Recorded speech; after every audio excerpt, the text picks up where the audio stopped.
Hello everybody, I am Bianca and I'm so excited for you to be here, no matter if you're a reader, a writer, or a CS girly like myself. In today's video, I am going to show you my TBR for the month of March. I'm really excited for this and I hope you find some books that you're interested in as well through this video. So without further ado, let me start. I'm gonna start with these two books, which are both by Carly Fortune. Last month I read both Every Summer After, I think, and One Golden Summer. They are basically number 1 and 4 in her series, but from what I know, these books are not really related to them, so you can read them in any order. The first one that came out is Met Me at the Lake. From what I know about this book, is basically about this girl and she met this guy at some random point in her life.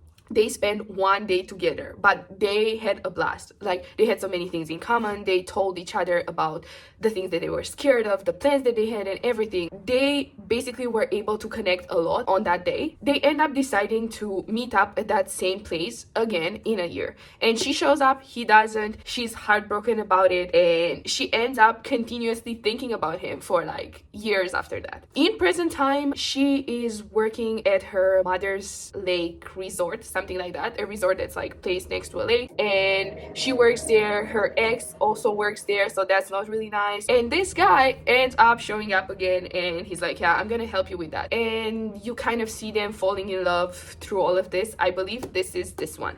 And then next up we have This Summer Will Be Different, which is the third book in the series. This one basically follows Lucy, who comes to so she and her friend Bridget end up going to this beach house on Prince Edward Island, and while they're there, I think she ends up encountering Felix, who is Bridget's younger brother.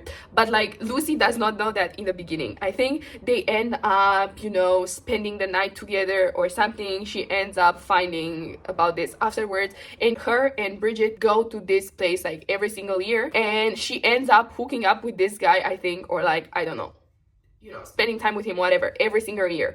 And every single year she's like, no, this year is gonna be different, it's not gonna be the same as before, I'm gonna try to avoid him, whatever. That doesn't really happen. And the year that we're following, like, as the present time in this storyline, is basically the year when Bridget ends up leaving Toronto to go to Prince Edward Island because she's trying to flee from her wedding or something like that. And Lucy ends up following her, and she promises herself that nothing is gonna happen with Felix. Also, Bridget does not know about her and Felix at all. That's another important point that I wanted to mention. But yeah, she sees that he kind of changed this year, and we're gonna see what happens from there. So I'm really excited about this one too. I'm excited about both of them because I enjoyed both Every Summer After and One Golden Summer, or Our Golden Summer. So I'm really excited to read this one as well and see what I think about it. Let's continue with the romance related stuff. I mean, all of them are kind of romance related, but anyways. Next up is 7 Days in June by Tia Williams. I started reading this one already. I think I read like 24 pages of it, and I'm really excited to see where it goes. All I know about this story is that the main girl character, her name is Ava. Ava spent 7 days with this guy. At some point in her life, they fell in love, but then I don't know exactly what happened, but they were not together after that. And Ava right now, she's a erotica writer, I believe. The guy character, his also a novelist. This is what I know about it, and I'm really excited about this part specifically. They are both writing to each other through the stories that they are writing, which I think is so romantic, and I'm so excited to see where things go from there. Many years afterwards, they end up meeting again. She's a single mother, she has a lot of problems that she has to think about, but they meet up again and start reconnecting, start falling in love again, and you kind of follow how that happens as well. So I'm really excited about this one. I know a lot of people love it. A lot of people praise the way that Tia Williams writes in general, so I'm also excited to, you know, see what I think about it. Next up, because last month I ended up finishing my first ever Emily Henry book, which was Happy Place. I am gonna try to pick up Funny Story by Emily Henry. I'm gonna try to read this with one of my best friends. I'm really excited about that. We're both really excited about it, actually.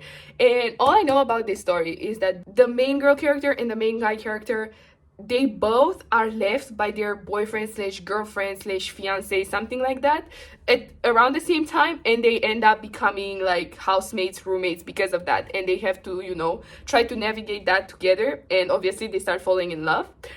I am so excited about this. I'm so excited about this. I think the girl character, she's a librarian. Maybe I'm wrong, but I don't know, I really love how Emily Henry writes. I did not ever really read any other romance book like Heavy Place, so I'm really excited to see what I think about this one. But yeah, I'm really excited about this. Next up, I'm gonna show you All About Love by Bell Hooks. This is also a really popular book, a really beloved book. I saw this a lot on both Instagram and TikTok, was really excited about it. From what I know, I think this is more of a classic book because it was written like a longer time ago. And it's basically, as the title says, talking about love and everything that this author knows about it. And I know this is a beloved book. That's one of the reasons why I wanted to give it a try. I'm really curious what I'm gonna think about it because I know nothing else about it. I wanted to kind of go in blind, but I'm really excited nonetheless. I got it last month and this edition is simply like so pretty. So yeah, I'm excited to read this. The last book that I'm gonna show you is White Nights by Fyodor Dostoevsky. I don't know if this is considered a book or a short story or whatever, but nonetheless, I'm excited to read it. I got it last year with one of my friends and we're actually gonna read it together as well. So I'm so excited about it. All I know about this is that this is about a man who yearns, and I mean yearns, for this girl. I know that her name is written a lot of the times in the short story, but his name never appears.